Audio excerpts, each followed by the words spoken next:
Hello बच्चों, आज हम पढ़ेंगे हिंदी में पाठ 4 12 मास। बेटा 12 मास हमारे कौन से होते हैं?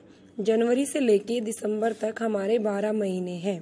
सबको पता है जनवरी, फरवरी, मार्च, अप्रैल, मई, जून, जुलाई, अगस्त, सितंबर, अक्टूबर, नवंबर, दिसंबर, ये हमारे 12 महीने हैं। लेकिन बेटा ये जो हमारे 12 महीने हैं ये हमारे अंग्रेजी नाम है।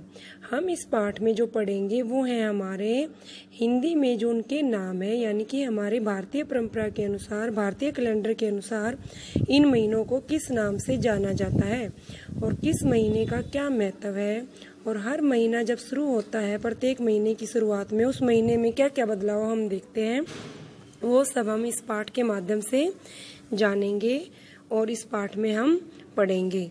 अगर बच्चों अब मैं आपसे पूछती हूँ अपना नव वर्ष कब स्टार्ट होता है, तो आप सबका जवाब यही होगा, मैम ये तो 1 जनवरी से शुरू होता है। और आप सब क्या बोलते हो? Happy new year. लेकिन बेटा ये हमारा नव वर्ष नहीं है। भारतीय परंपरा के अनुसार अपना नव वर्ष चैत्र मास में, यानी कि मार्च के आखिर के 15 दिनों से लेके अप्रैल के शुरू के 15 दिनों के बीच में आता है, और तभी हिंदी नव वर्ष मनाया जाता है। तो बेटा ये हमारा हिंदी नव वर्ष है जो आपको दिखाई दे रहा है। और इस पाठ में हम ये भी जानेंगे कि और इस पाठ में क्या क्या विशेषताएं हैं प्रत्येक महीने की। तो चलो हम इन लाइनों को पढ़ते हुए अपने पाठ को शुरू करते हैं। फागुन फाग खिलाता आता, चैत चांदनी को छिटकाता, है बसंत बैसाख बुलाता, जेठ आम का पन्ना पिलाता। देखो बेटा इन 4 पंक्तियों में कवि क्या कह रहा हमें कि जो फागुन का महीना होता है वो फाग खिलाता है। यानी कि फाग क्या?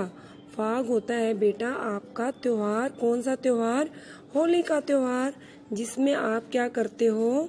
होली का त्योहार मनाते हो और आप एक दूसरे को रंग लगाते हो, पिचकारी से भिगोते हो, रंग गुलाल से इसको मनाते हो।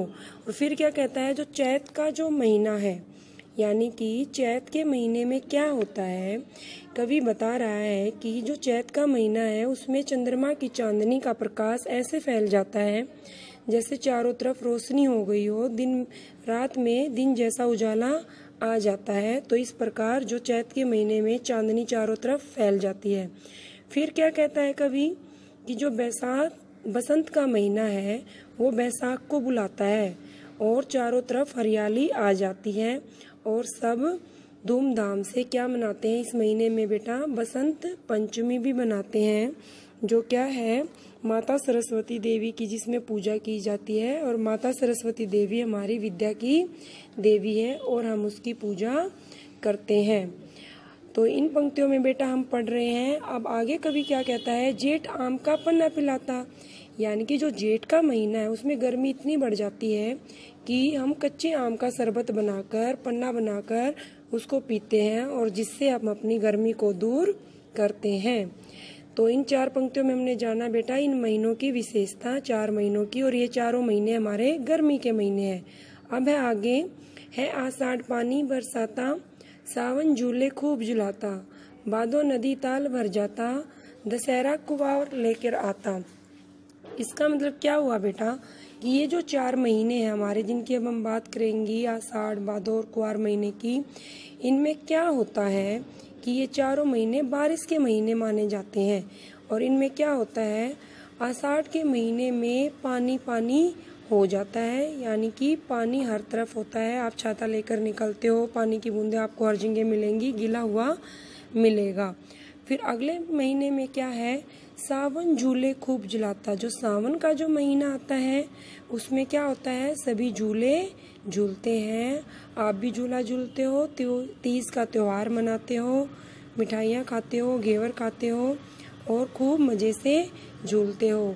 तो इसका मतलब ये हुआ कि हम जो आषाढ़ का महीना वो पानी बरसा रहा है और सावन के महीने में सब झूले को झूल रहे हैं। तो इन पंक्तियों में हमने ये जाना। अगले हम पंक्ति पढ़ते हैं बेटा, भादो नदी ताल भर जाता। भादो के महीने में इतना पानी आता है, इतनी बारिश होती है कि जो तालाब हैं वो चारों तरफ भर जाते हैं और पानी पानी हो जाता है। जैसा कि आपको पिक्चर में दिखाया है, हर तरफ हमें पानी पानी मिलता है। फिर कवि क्या कहता है, दशहरा कुवार लेके आता।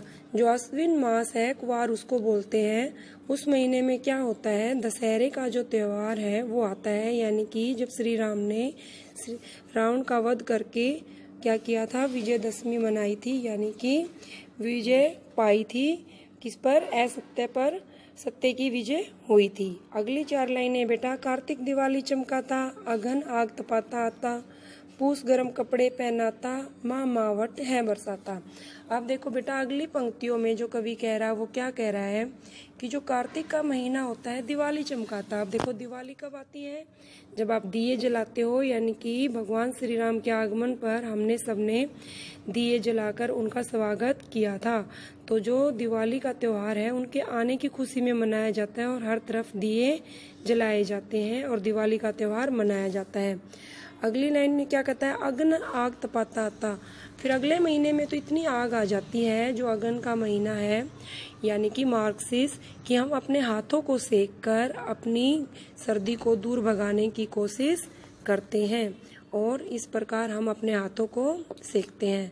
जो पूस का जो महीना आता है उसमें इतनी ठंड बढ़ जाती है कि हम गर्म कपड़े पहनते हैं और गर्म कपड़े पहनकर हम अपनी सर्दी को दूर भगाते हैं।